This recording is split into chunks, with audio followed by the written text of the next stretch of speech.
et bienvenue dans cette nouvelle vidéo du blog de la transmission d'entreprise. En effet, une nouvelle série qui va attaquer un sujet ô combien important abordé dans les précédents articles concernant le développement stratégique de votre activité. Évidemment, nous allons commencer par ce qui fait l'origine de votre chiffre d'affaires, les clients. Aujourd'hui, les clients. Et comment décrire la diversité de vos clients? Voilà la question classique. C'est simple, vous connaissez la réponse. Il faut faire une segmentation. Alors, par rapport à cette segmentation, j'ai quelques constats à vous livrer. Le premier constat, les segmentations qu'on me présente dans les différents dossiers sont très souvent mauvaises. Pourquoi? Parce qu'elles reposent sur des critères qui sont plutôt de la classification. On les classe par taille, chiffre d'affaires, marge, ancienneté, secteur d'origine. Mais tout ça, ce sont essentiellement des chiffres. Cela ne nous dit rien sur les différences qu'il y a dans les besoins exprimés parmi vos différents clients. Quelles sont leurs contraintes d'achat? Quels sont leurs problèmes à résoudre? Quelles sont leurs priorités relatives entre qualité, prix, réactivité? Bref, tout un ensemble de questions qui sont déterminantes pour bien comprendre les critères de choix de vos clients. Deuxième constat. En général, le dirigeant de PME que vous êtes s'occupe personnellement des plus gros clients. C'est normal, me direz-vous. L'impact sur le chiffre d'affaires, la notoriété, la fidélisation à entretenir. Oui. Mais ces gros clients sont-ils forcément les plus intéressants pour faire évoluer votre offre? Peut-être que oui, mais peut-être que non, pas forcément. Faites bien attention, ne réservez pas forcément tous vos efforts commerciaux et marketing en termes de promotion, de conditions de paiement à vos plus gros clients.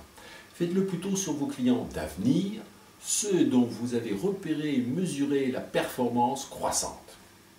Troisième constat. Ce qui compte dans une bonne segmentation, c'est donc de bien comprendre les différentes attentes, au-delà des attentes classiques, prix, délai, etc., qualité.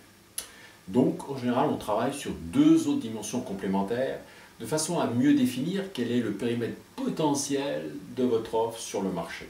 Et pour cela, deux axes, la gamme des fonctions servies, fonctionnalités que votre offre permet de satisfaire auprès de votre client, et la gamme des différentes technologies ou savoir-faire maîtrisés par votre entreprise. Vous voyez dans l'exemple ici l'exemple de l'affaire de prestation de services industriels, de notre ami Jean-Paul, qu'on a vu dans les précédents articles, comment décliner ces trois axes par rapport à sa clientèle, en termes de secteur d'application, les différents domaines industriels dans lesquels il agit, les fonctions exercées, en termes de valeur ajoutée, ce n'est pas du tout comparable, et en termes de technologie utilisée. Donc, conclusion, ce qui compte, ce n'est pas tant de faire la photo présente de votre répartition de clientèle, c'est bien évidemment d'essayer de comprendre et d'anticiper les besoins de vos clients et de vos futurs clients, surtout ceux qui sont les plus compétitifs. Ils ont sûrement besoin de vous pour progresser encore plus. Et si eux progressent dans leur domaine et que vous les y aidez par l'évolution de votre offre, alors ce seront vos futures locomotives. Ce sont eux qui vont vous tirer naturellement vers la croissance. Et à vous de construire cette croissance de façon rentable. Donc après ce premier concept bien connu de segmentation, parlons d'un deuxième concept, plus récent mais très puissant également, l'expérience client. Qu'est-ce que cela veut dire? C'est l'expérience qu'a votre client de votre prestation et de votre relation avec vous. Alors pour cela, trois conseils, trois suggestions. La première, allez encore plus écouter vos clients. Les écouter chez eux. Comprendre toujours plus quelles sont leurs priorités relatives parmi les différents critères de choix. Tester auprès de lui de nouvelles propositions alternatives à votre offre d'aujourd'hui, de façon à optimiser sa satisfaction et donc sa possibilité de rachat. Donc testez toujours. Deuxième suggestion, allez voir toujours et voir encore toujours plus le client chez lui, dans son contexte, pour voir comment s'intègre votre produit ou votre prestation dans son propre processus. Partagez avec lui ses problèmes, ses craintes, ses risques. Peut-être ne s'est-il pas exprimé en dehors de ses locaux toutes ses attentes. Mais vous, une fois que vous serez sur place, vous serez bien repéré en observant son propre processus, ce qui ne va pas, et comment améliorer donc votre offre de façon à mieux le satisfaire et résoudre ses problèmes. Voilà, posez-lui toutes les questions, tout ce qui peut conduire à une meilleure satisfaction de sa part.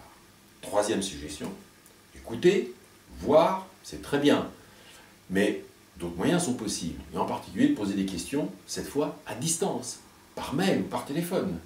Par mail aujourd'hui, beaucoup de clients peuvent vous répondre, à une condition, que vous fassiez des mails très courts, très précis, très ciblés. Quelques questions, 4-5 questions très précises que vous pouvez lui poser, c'est fait-il des achats auprès d'autres concurrents? Lesquels? Sur la base de quels critères? Quels sont pour lui éventuellement les coûts de changement d'un fournisseur à un autre? Quels sont les freins qu'il peut avoir justement pour changer de fournisseur? Qu'est-ce qui fait que finalement il va se décider pour tel ou tel fournisseur, et vous en particulier? Tout un ensemble de questions qui doivent vous permettre un jour de lui poser la fameuse question dite question décisive. Quelle est-elle? C'est est-ce que vous, monsieur client, vous seriez prêt à nous recommander auprès d'une relation professionnelle ou d'un client d'un autre secteur d'application proche du vôtre? Cette question est très importante. Vous pouvez voir justement sur ce tableau comment se calcule ce que l'on appelle ce taux de recommandation qui est le Net Promoter Score, bien sûr, concept anglo-saxon, dans lequel vous calculez le taux de clients très satisfaits, 9 et 10, qui vous recommandent chaudement, et duquel vous soustrayez le taux de clients satisfaits moyennement ou peu satisfaits. Voilà, ce score est très important, il est malheureusement souvent négatif, car mal suivi, et vous pouvez énormément progresser sur ce domaine-là. Toutes les grandes entreprises ont des bons scores. Voilà, dans la prochaine vidéo, la semaine prochaine, nous attaquerons un deuxième sujet très important, qui est la définition de ce qui fait la valeur ajoutée de votre proposition, sa différence, son côté irrésistible, comme on dit. Nous verrons comment le faire grâce à une méthode qui a fait ses preuves dans tous les domaines d'application, pour bien poser des questions. Quels sont les freins de vos clients que vous pouvez essayer de limiter? Quelles sont toutes ces attentes? Qu'est-ce qui fait que vous allez lui simplifier la vie en réalisant un certain nombre de tâches qu'il doit faire de toute façon? Voilà, rendez-vous à la semaine prochaine.